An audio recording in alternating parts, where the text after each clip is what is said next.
How's it going, book nerds? Thomas here with Read, Review, Recommend. And today we are going to be going over Beyond the Spiderwick Chronicles as a full trilogy review.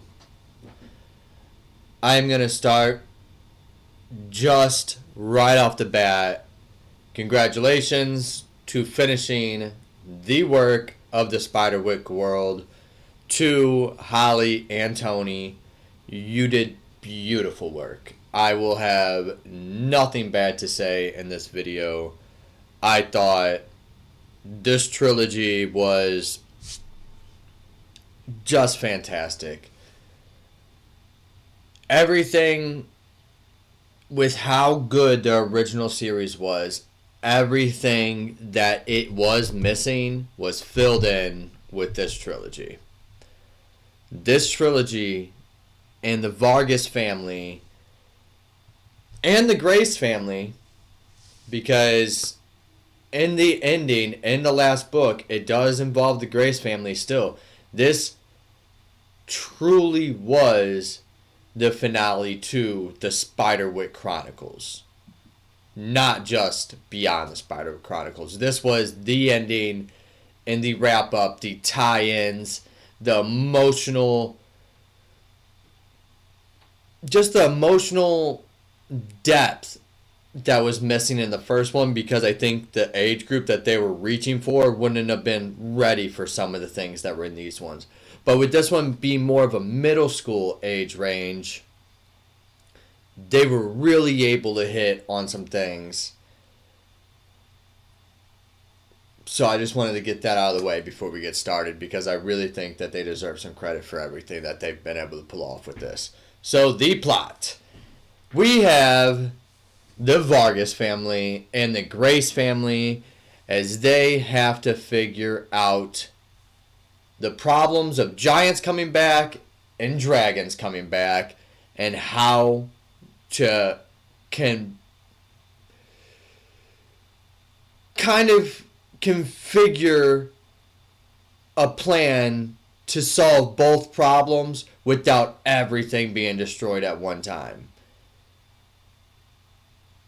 It was so much fun. Even when they were solving problems, they were running into more problems. There was family problems in the background. Man, it was just, there was real destruction going on like a real city level at this.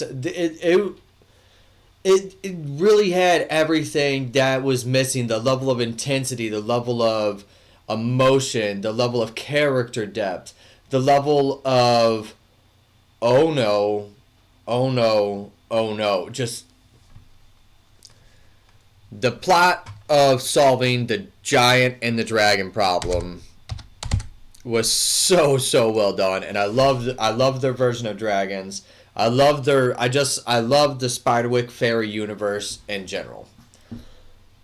The opening of this trilogy, book one, I will consider the whole first opening, was perfect. Because in the second book, they slow it down a little bit. They give you a lot of character growth, a lot of depth in these new characters. They make sure that in the first two books, all the character growth that you got from the first 5 books of the Spiderwick Chronicles, you meet that character growth with this new family already in the first 2 books. It was incredible. But book one is so good. You break the fourth wall. The Grace family gets reintroduced. You get to know this new family. You have super strong emotions coming out of the new characters. The dynamics that are there with it being a stepsister and stepbrother.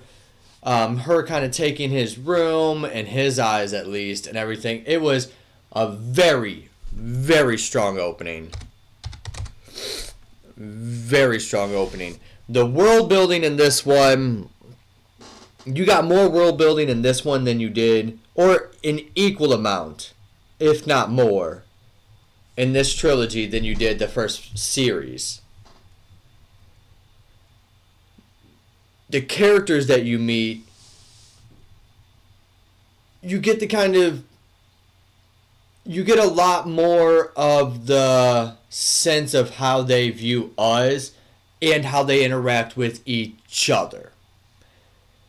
A lot more of how they interact with each other. There's a part in there where some way or another the giants end up in the ocean with the mermaids, and the mermaids didn't want them there, but now that they are there, they let the humans know, we're going to protect them. You're not going to do anything to the giants. Although they weren't our friends, they're in our territory now, and it's always fairies over humans. So you really, really get a strong sense of that one in this. You get to see how the giants are even really hostile against each other.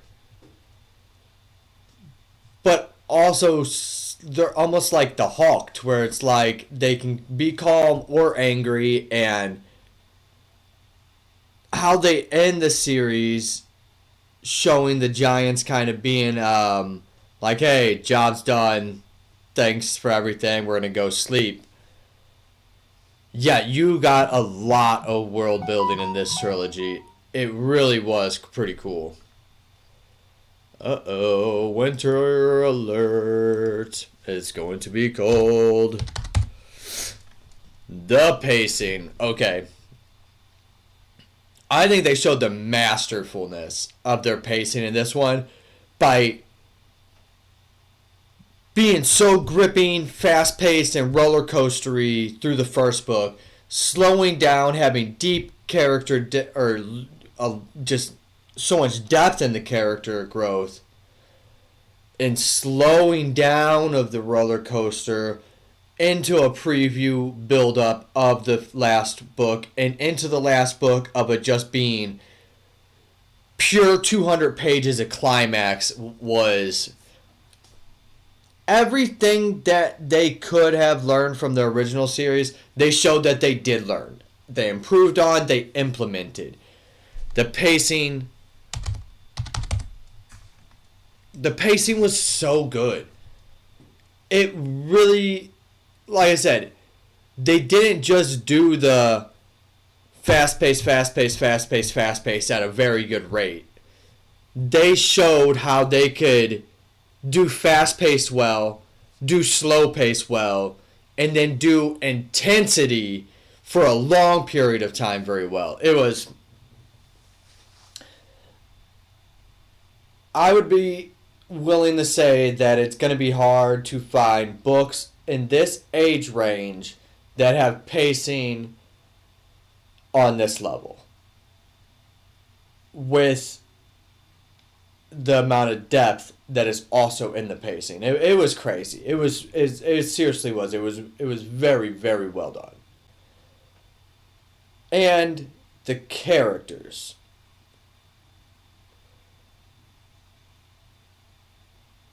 I can't give it a 10 out of 10 because I feel like they could have done a little bit more with the Grace family, since they were still adding in Jared, Simon, and Mallory.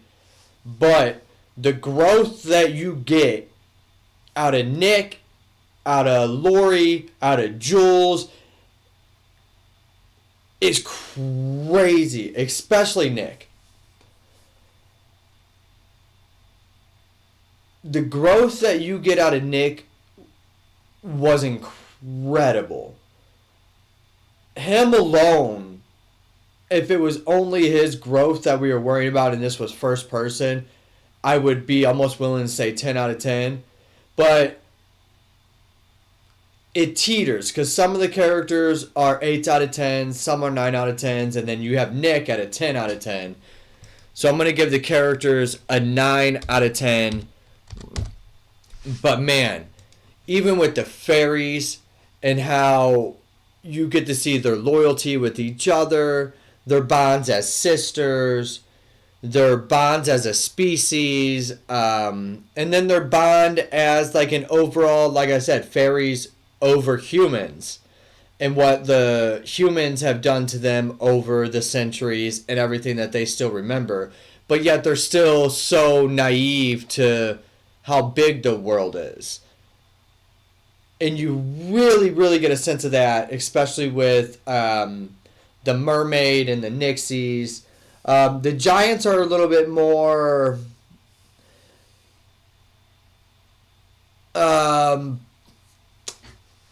ignorant, I would say, almost primal.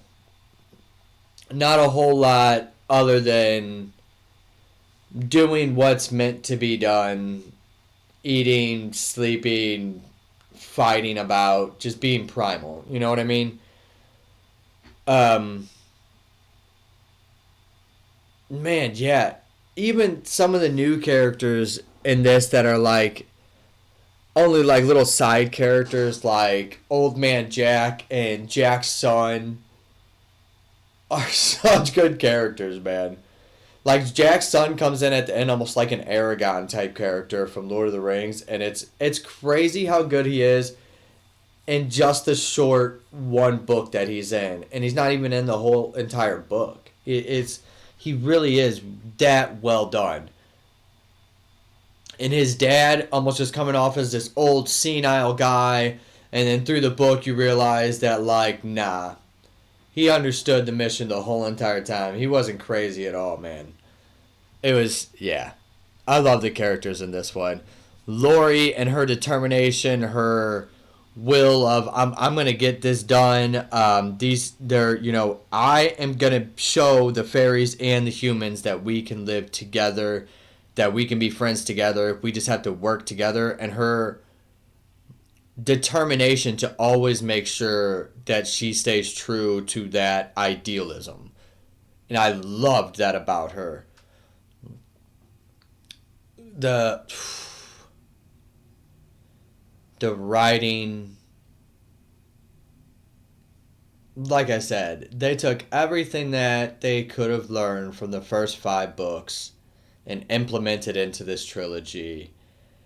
And I bet they had a joyride, an absolute blast writing these 3 books, because to me it shows. To me it shows how much they learned, how much they enjoyed this world, and how much they wanted to give this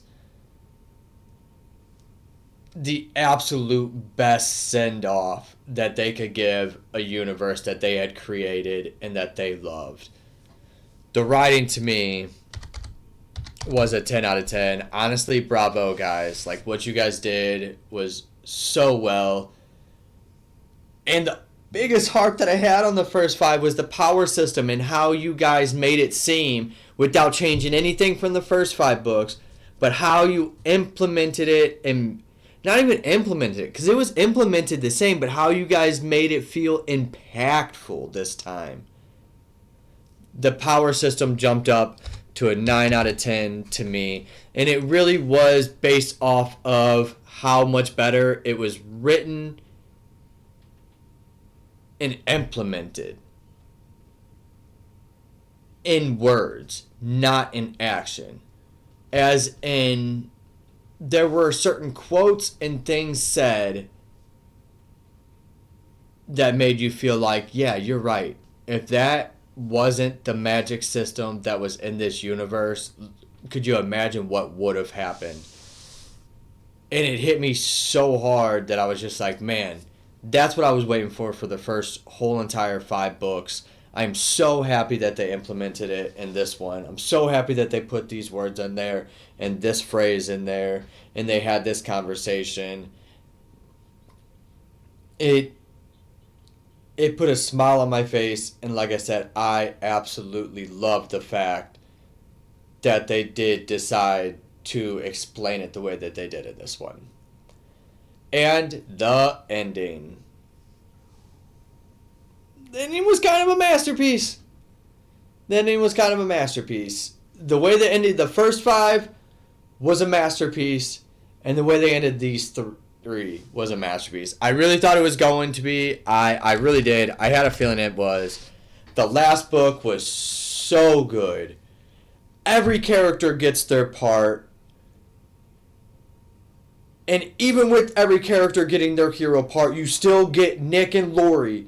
The two that we started out with in this one, at the end, together, showing that they can do this. They are about it. They are in the deep. They're in the trenches. They're ready to take down the dragon, the hydras, everything. They're ready to do the mission. And they do. They put everything on their backs, and they're about it. And then you have the emotional tie-in at the very, very end. It's just, man, bravo. Bravo. Thank you so much for how incredible of an ending this was to not only this trilogy, but to the overall series. Oh my goodness. I'm so happy that my library had these three and that I was able to absorb this story and just enjoy it. So for an all in all, Beyond the Spiderwick Chronicles, the trilogy, full review, and as a matter of fact, as the full universe of the Spiderwick Chronicles, thank you. I bow to you, Holly and Tony. You have done masterful work. I am going to give you guys the entire universe a 9 out of 10.